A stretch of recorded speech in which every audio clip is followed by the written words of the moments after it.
दिल्ली में आधी रात फैज इलाही मस्जिद के पास हुए अवैध निर्माण पर बुलडोजर कार्रवाई को लेकर सियासत तेज हो गई है। इस मामले पर प्रतिक्रिया देते हुए AIMIM प्रमुख असदुद्दीन ओवैसी ने प्रशासन की कार्रवाई पर सवाल खड़े किए हैं।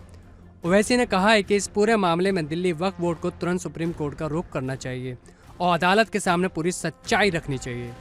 ओवैसी ने आरोप लगाया है कि इस कार्रवाई में वक्फ की संपत्ति को नुकसान पहुंचाया गया है, जो कानूनन गलत है। उन्होंने कहा कि वक्फ की ज़मीन और उससे जुड़े निर्माण को बिना पूरी कानूनी प्रक्रिया अपनाए नुकसान पहुंचाना अस्वीकार्य है। ओवैसी ने यह भी कहा कि अगर अवैध निर्माण था तो उसकी निष्पक्ष जांच और उचित कानूनी प्रक्रिया के तहत कार्रवाई होनी चाहिए थी, न कि आधी रात को बुलडोजर चलाकर। AIMIM प्रमुख ने प्रशासन से जवाबदेही की मांग करते हुए कहा कि यह कार्रवाई कई सवाल खड़े करती है और इससे अल्पसंख्यक समुदाय में असुरक्षा की भावना पैदा होती है। उन्होंने जोर देकर कहा, वक्फ की संपत्तियों की सुरक्षा की जिम्मेदारी सरकार और वक्फ बोर्ड दोनों की है। ओवैसी ने साफ कहा, अगर समय रहते कानूनी कदम नहीं उठाए गए तो ऐसे मामलों की पुनरावृत्ति होती रहेगी। इस बात को समझने की ज़रूरत है, वो तमाम जायदाद जो है वो वक्फ की है और 1970 का वक्फ का गज़ीट है। मैं आपके सामने पढ़ के सुना रहा हूँ। एंट्री नंबर 40, 1970 की वक्फ की गज़ीट।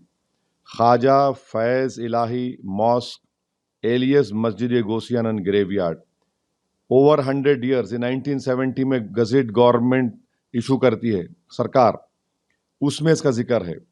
दूसरी बात यह है कि ये बात बिल्कुल सही है कि 12 नवंबर को दिल्ली हाई कोर्ट के डिवीज़न बेंच ने एक जजमेंट दिया। हैरत अंगेज बात यह है कि जो पिटिशनर है सेव इंडिया फाउंडेशन, ये लोग कोर्ट को जाते हैं। इनका बैकग्राउंड मुझे मालूम है, इनका बैकग्राउंड ये जो इनका बैकग्राउंड RSS का है। ये लोग कोर्ट को गए, सेव इंडिया फाउंडेशन और MCD को पार्टी बनाया गया, तो कोर्ट ने ये कहा कि एक जॉइंट सर्वे रिपोर्ट है जिसको ने एनक्लोज किया। अच्छा, ये जॉइंट सर्वे में कंडक्ट कौन कर रहा है? MCD के लोग, DDA के लोग और आपके LNDO के लोग, रेवेन्यू डिपार्टमेंट के लोग और पुलिस ऑफिशियल्स। भाई, जब जायदाद वक्फ की है तो वक्फ क्यों नहीं है सर्वे में? सर, 1970 का वक्फ का गज़ीट एंट्री नंबर 40, वो लिख रहा है कि 100 साल पुरानी वक्फ है ये। सर्वे हुआ, सर्वे में ये लोग नहीं है। और तीसरी हैरत अंगेज बात यह है कि ये कोर्ट के ऑर्डर में कोर्ट ने कैसे तय कर दिया कि जमीन उनकी है? कोर्ट को यह चाहिए था कि वो वक्फ ट्राइब्यूनल तय करता, वक्फ ट्राइब्यूनल को नहीं गया। चौथी बात यह है कि जब कोर्ट ने कहा कि LDO की है तो उस वक्त दिल्ली वक्फ बोर्ड के एडिशनल स्टैंडिंग काउंसिल बैठे हुए थे कोर्ट में, इन्होंने कोई इतराज नहीं किया। पांचवी बात यह है कि कोर्ट ने कहा कि MCD के डिप्टी कमिश्नर को, भाई डिप्टी कमिश्नर अपने ही मामले में कैसा फैसला करेगा बताइए? ये तो प्रिंसिपल्स ऑफ नेचुरल जस्टिस के खिलाफ है। तो इसीलिए दिल्ली वक्फ बोर्ड को चाहिए था कि इसमें पार्टी बनते, ये जो ऑर्डर आया, और उसको बताते कि भाई ये 1970 की गज़ीट हमारे पास है, ये वक्फ की प्रॉपर्टी है। तो ये नहीं किया गया। फिर जब ये ऑर्डर आ गया तो दिल्ली वक्फ बोर्ड को और वहां की कमेटी को इसके खिलाफ रिव्यू डालना था। हाई कोर्ट ने जरूर कहा कि 3 महीने के अंदर, माने फरवरी तक टाइम था, ना दिल्ली वक्फ बोर्ड रिव्यू डाला, ना वो कमेटी के लोग रिव्यू डाले। और नतीजा क्या निकलता है कि वहां पर वक्फ की जायदाद को, क्योंकि कोर्ट को आप जाकर पार्टी नहीं बने और कोर्ट ने एक गलत फैसला लिया प्रॉपर्टी का, वो तो वक्फ ट्राइब्यूनल डिसाइड करना है कि कौन उसका मालिक है या नहीं। तो इसीलिए, और एक चीज, ये जो वक्फ है, ये वक्फ दिल्ली वक्फ बोर्ड को हर साल वक्फ चार्जेस दे रहा है 20%। दिल्ली वक्फ बोर्ड लिखता है 70%। तो ये केस चल रहा है अभी हाई कोर्ट में। तो इससे साफ तौर से मालूम हो रहा कि ये जो LDO है, ये LDO ministry of urban affairs के तहत है।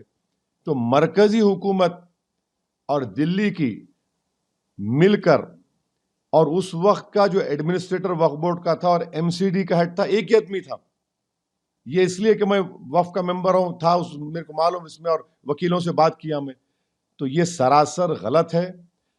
اہم بات یہ ہے کہ پلیسز آف ورشپ ایکٹ 1991 کیا ہے بتائیے پھر.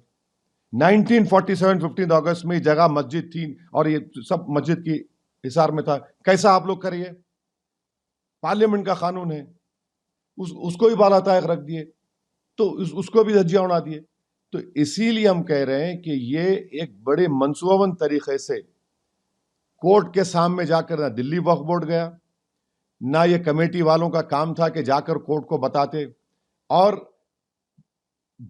یہ جو ایم سی ڈی ہے ان کو معلوم گزٹ ہے گورنمنٹ کو, تو گورنمنٹ کا حصہ ہے نا. ایل ڈی او والے بھی تو گورنمنٹ کا حصہ ہے, گزٹ کا حصہ انکار کرتے ہو لوگ. تو یہ نقصان وقف کی جائیداد پر ہوا. وہاں مسجد کو بھی مانا گیا کہ تھوڑا بہت نقصان ہوا, نہیں معلوم, لوگ بول رہے ہیں, مگر یہ سراسر غلط ہوا ہے. اسی لیے امید کرتے کہ دلی وقف بورڈ اور وہاں کی مینجمنٹ کمیٹی فوراً سپریم کورٹ کو جائے اور جا کر یہ تمام حقیقت سپریم کورٹ کو بتائے اور سٹیٹس کو لے وہاں پر. یہ تو غلط ہے بالکل. ارے پورا لکھا ہوا ہے اس میں, اس کا ریکارڈ ہے, وقف فنڈ دیا جا رہا ہے, اور آپ اس طرح کا تو پوری طریقے سے دلی وقف بورڈ اس میں ملوث ہے, کمپلسٹ ہے. اور ان کی یہ نادانی ناہلی نہیں ہے, بلکہ ڈیلیبریٹ یہ لوگ آنکھ بند کر لیے. اور پھر یہ جو پٹیشنر ہے, یہ تو سب کو معلوم, یہ لوگ ہر جگہ جا کے اس طرح کی چیزوں کو اٹھا رہے. تو یہ اس فیصلے کے خلاف فوراً ایس ایل پی ڈال کر سٹیٹس کو لینے کی بہت ضرورت ہے. مگر وقف کی جائیداد کا نقصان ہوا اس میں.